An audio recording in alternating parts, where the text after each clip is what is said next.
అందరు తీయాలి. హోషేయ గ్రంథం, దానియేలు గ్రంథం పక్కనే ఉంటుంది.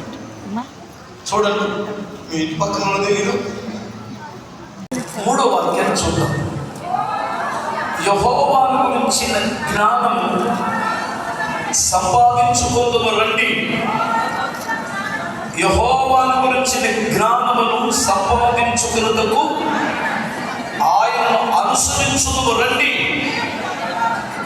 గమనించాలి, ఇది ఉదయము తప్పక వచ్చు రీతిని ఆయన ఉదయించును. వర్షము వలె ఆయన మన యొద్దకు వచ్చును. భూమిని తడిపినట్టి తొలకరి వర్షము కడవరి వర్షము వలె ఆయన మన యొద్దకు వచ్చును.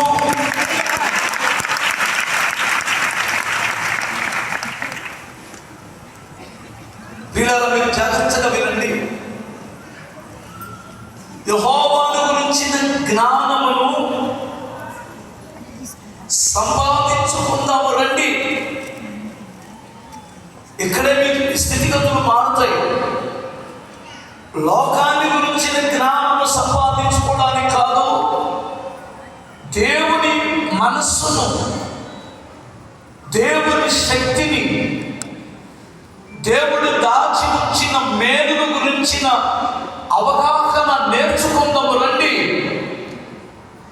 దేవుడు అందరి దేవుడు లాంటి వాడు కాదు. ఈ దేవుడు దేవుడు అనడానికి యోగ్యుడు, చేతులెత్తి దండం పెట్టడానికి తగిన యోగ్యుడు. ఈ దేవుని మనస్సును మీరు తెలుసుకోండి రండి. ఆయన మీ జీవితంలోనికి ఎలా పనిచేస్తాడు అంటే, ఉదయము తప్పక వచ్చున్నట్లు, సూర్యోదయము నీ జీవితంలోనికి తప్పకుండా కలిగినట్లు దేవుడు నీ యొద్దకు వచ్చును. చప్పట్లు కొట్టగలరు ఒకసారి. భూమి మీద చీకటి కమ్మింది. కేవలం 12 గంటలు